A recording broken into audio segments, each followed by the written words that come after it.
Rusiya-Ukrayna cəbhəsindəki proseslərdən söz açırdıq və telefon danışığı ilə bağlı ümidlər də yaranıb.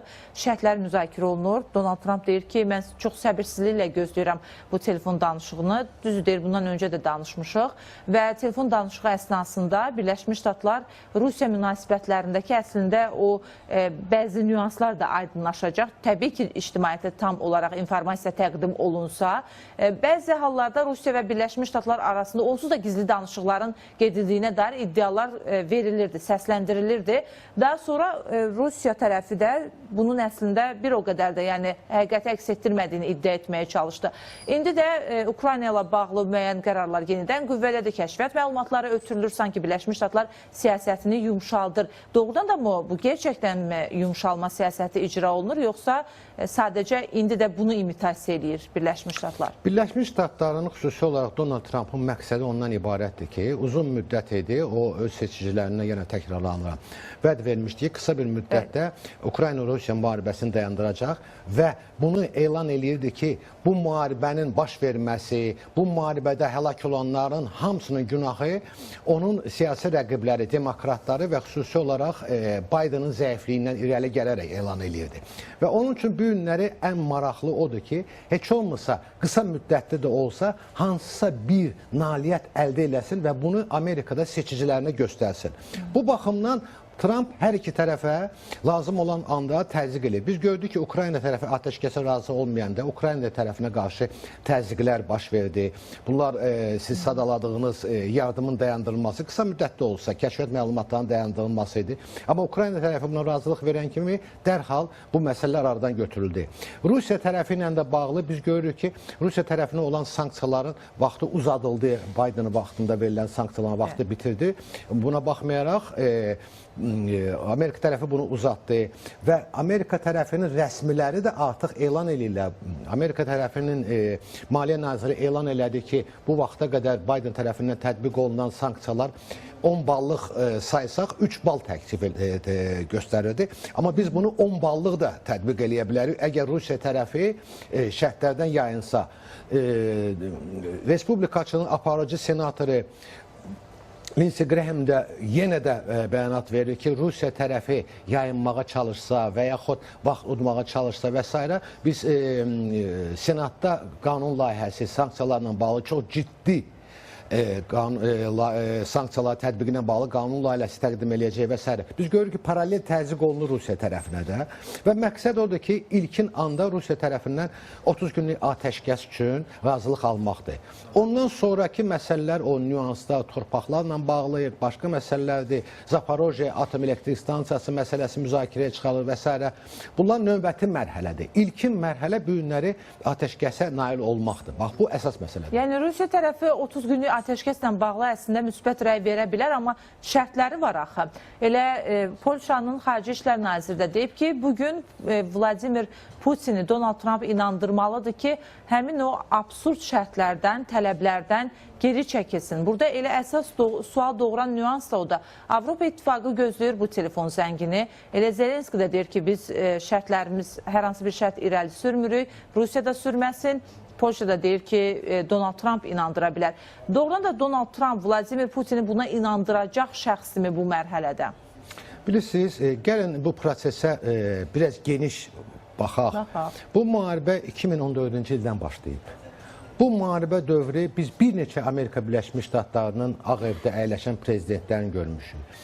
Həm Obamanı görmüşük, həm Donald Trump'ın özünü də görmüşük və Joe Biden'ı da görmüşük. Rusiya tərəfi bu münaqişəni uzun müddətli məqsədlər üçün həyata keçirmək üçün aparır. Və onlar Trump'ın bugünkü siyasətinə bir mərhələ kimi baxırlar. Və bu baxımdan onlar ola bilsin ki, hansısa bir taktiki addım üçün müəyyən şərtlərə də geçsinlər. Nəzərə alsınlar ki, o sanksiyaların təsirini, iqtisadi sanksiyalar bu günlər Rusiya üçün çox təsir edicidir. Rusiyanın iqtisadi vəziyyəti o qədər də qənaətbəxş deyil və əgər bu sanksiyalar ciddi şəkildə tətbiq olunsa, Rusiya üçün çox ağır olacaq bunu həyata keçirmək. Paralel olaraq da biz görürük ki, Amerika Birləşmiş Ştatları o qədər də dəstək vermir Ukraynaya, amma Avropa tərəfindən həddindən artıq ciddi Ukrayna dəstək göstərilir və mən sizə deyim ki, Birləşmiş Avropanın imkanları heç də Amerikadan az deyil, baxmayaraq ki, bu barə deyilmir. Mən rəqəmlər sizə gətirə bilərəm. Məsələn, Avropa Birliyi ilə üstəgəl Britaniya götürsək, onların daxili ümumi məhsulu Rusiyadan 10 dəfə artıqdır. Buna əlavə eləsək Kanadanı da, biz görərik ki, onun ümumi daxili məhsulu Amerika Birləşmiş Ştatlarından da artıqdır. Yəni, maliyyə imkanları oladı kifayət qədər var. Texniki imkanlar bilirsiniz ki, Böyük Britaniyanın, Fransanın, İtaliyanın, Almaniyanın hərbi sənaye kompleksi həddindən artıq müasirdir. Bu qısa bir müddətdə onlar kifayət qədər hərbi sahədə Ukraynaya dəstək göstərə bilər və bunu heç gizlətmirlər də, elan da eləyirlər. Artıq Avropa liderləri bildirir ki, bizim məqsədimiz Ukraynanı gücləndirməkdir və ona Ukrayna artıq öz Avropa təhlükəsizliyinin şərqi sərhədlərində yerləşən bir bufer dövlət kimi baxırlar.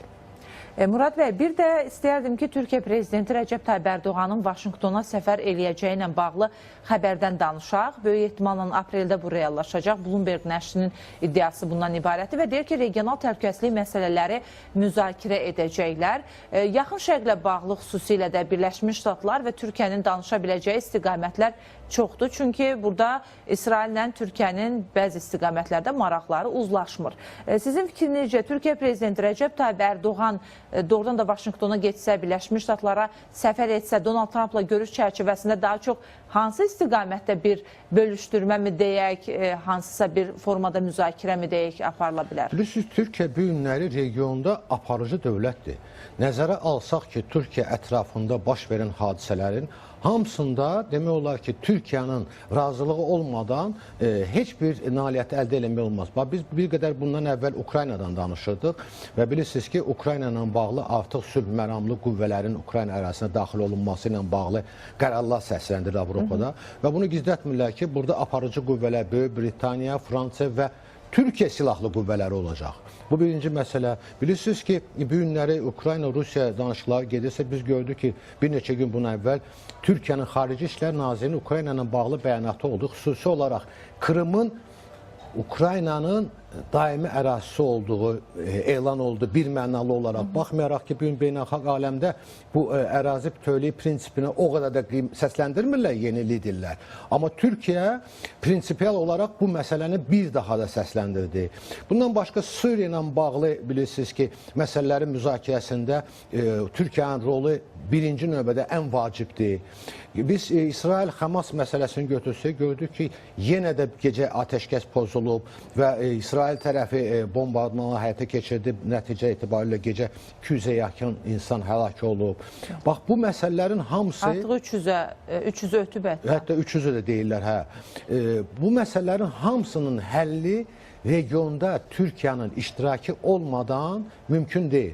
Və Türkiyənin Amerika ilə də öz əlaqələrində müəyyən problemlər var. Bilirsiniz ki, bundan əvvəlki administrasiya Türkiyə ilə bağladığı sazişlər, xüsusi olaraq F-16'ların müasirləşdirilməsi və F-35'lərin alınması ilə bağlı, baxmayaraq ki, Türkiyə tərəfi bunun vəsaitini köçürüb xeyli vaxtı, amma bununla bağlı öz öhdəliklərin Amerika tərəfi yerinə yetirmir.